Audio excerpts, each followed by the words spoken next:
meeting.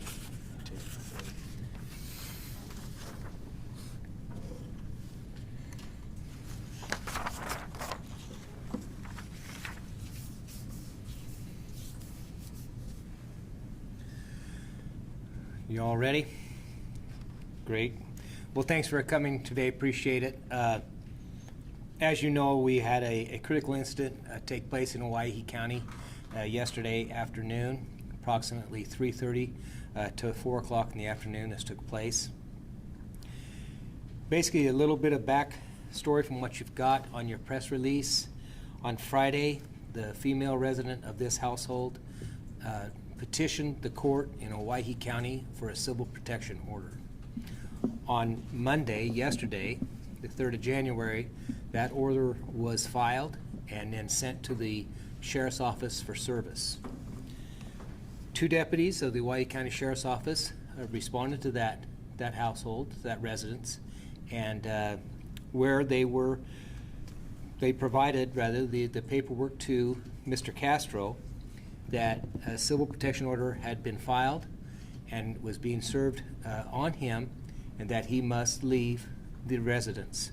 Obviously, in these types of cases, law enforcement does give the individual time to gather their belongings, make some arrangements before they leave the residence. This particular civil protection order, of course, that is part of a move-out order. He's not allowed to stay there.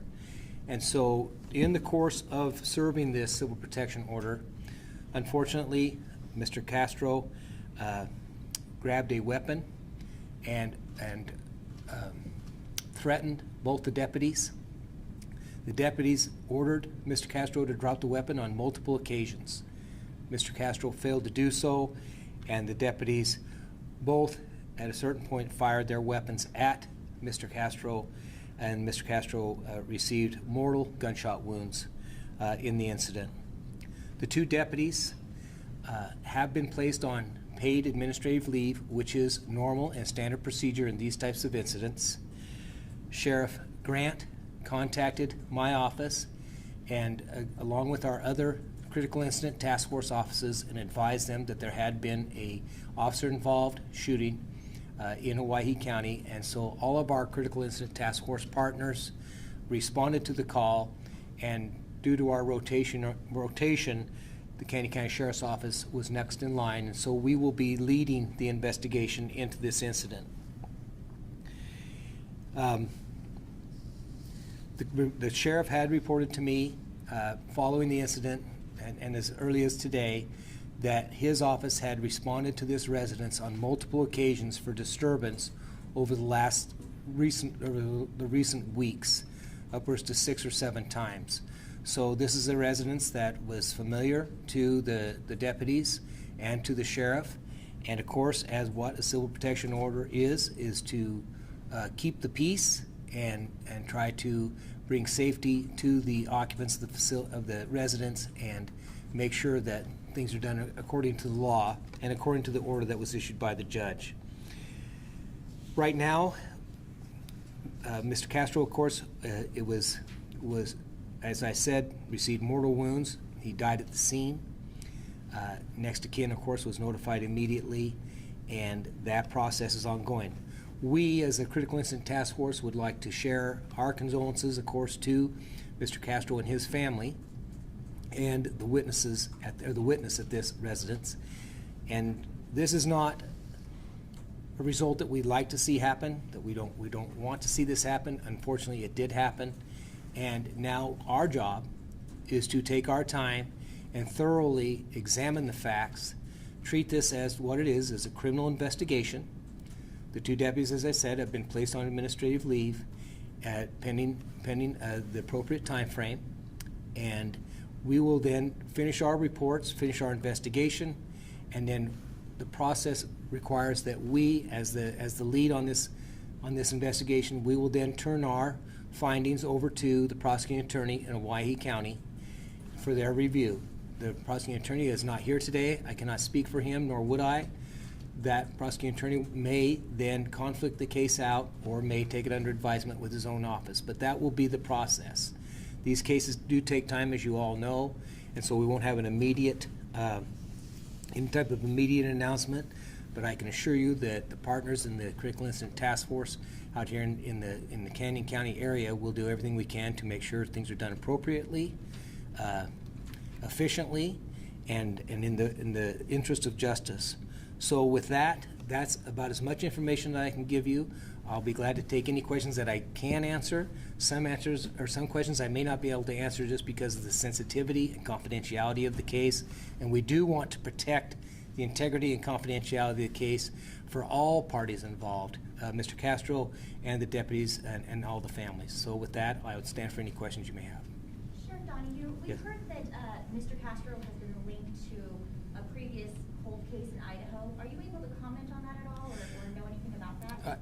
I was made aware of that this morning, quite frankly, and I did read an article pertaining to that. That's really the extent of my knowledge. It'll be interesting to see what takes place next. I know that the sheriff mentioned it again to me as well this morning. So as you can imagine, his office is somewhat inundated with things going on right now. But prior to today, I did not have knowledge of that case. So, but it is safe to say that that is the same Castro that is connected in that case? Or has been mentioned That is in safe to say, because that is correct. And then in terms of, you mentioned it was a female resident who petitioned the court. What is the relation to Castro? Husband and wife. Thank you. Can you also specify what weapon was used? Well, we don't normally specify what. We'll let the investigation play out its course, and so again, we want to protect all parties in this. A weapon was displayed, and the individual did charge at the deputies. Obviously, they took action that they felt appropriate at the time. Yes, ma'am. That was my question. Okay, great. Yes, sir. What's the timeline as far as releasing information on the officers? That typically is up to the officer, the sheriff or the chief of police, and so I would expect within a week those names will be released.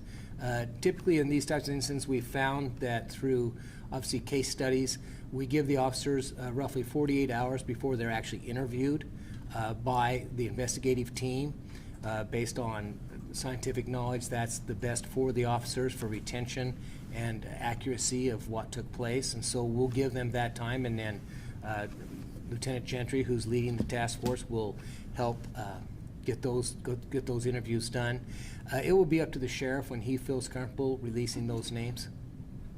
And a follow-up with that. Sure.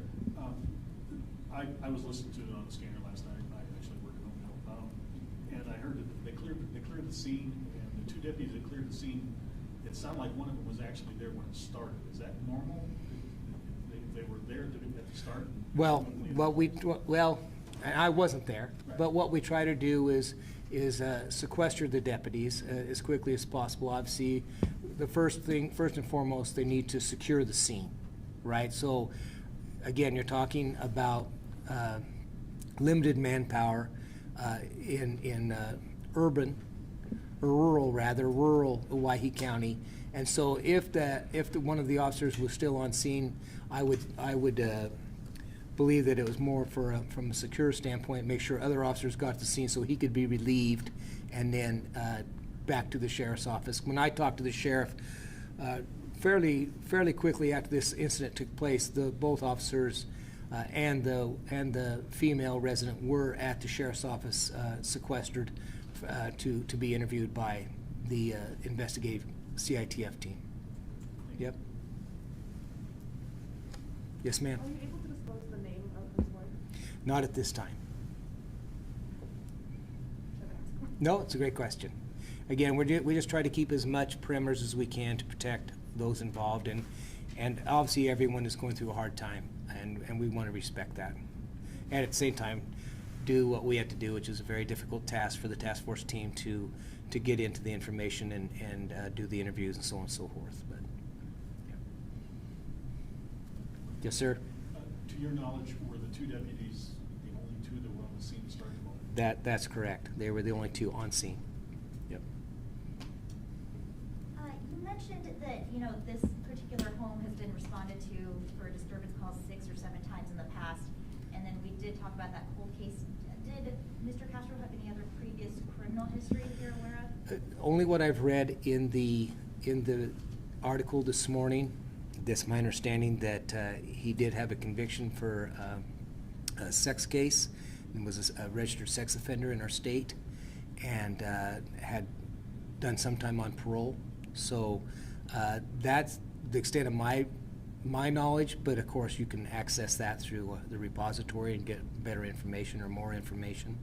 And to be clear on what the sheriff told me this morning was that the occurrences of disturbance had taken place over the last, let's say, he said in the last week or so, so I would expect in the last 7 to 10 days. So unfortunately, this time of year, as we all know, there's so many factors that can influence problems in our homes, right? Relationships and those types of things. And unfortunately, it must have gotten to a point where his wife petitioned the court to resolve some of those issues. So. Sorry if you mentioned this, but was she there when this all happened? When the protection order was served? She was at the house, yes. Is there any discussion to have the Sheriff Grant here today? I did ask the sheriff if he could come here. That's well within practice of what we do. The lead agency, of course, does these types of conferences, but the sheriff had pre-scheduled commitments in Boise that he could not make it here at this time frame. So, and quite frankly, he would probably not want to say a lot because it's his agency, and we would respect that position of his. Yep. I did make the invitation though, and he was. I know what the meeting's going to, and he was committed. So. Okay. Well, thank you all very much. We appreciate it, and we will get you more information as it becomes available to us. Thank you. Thank you.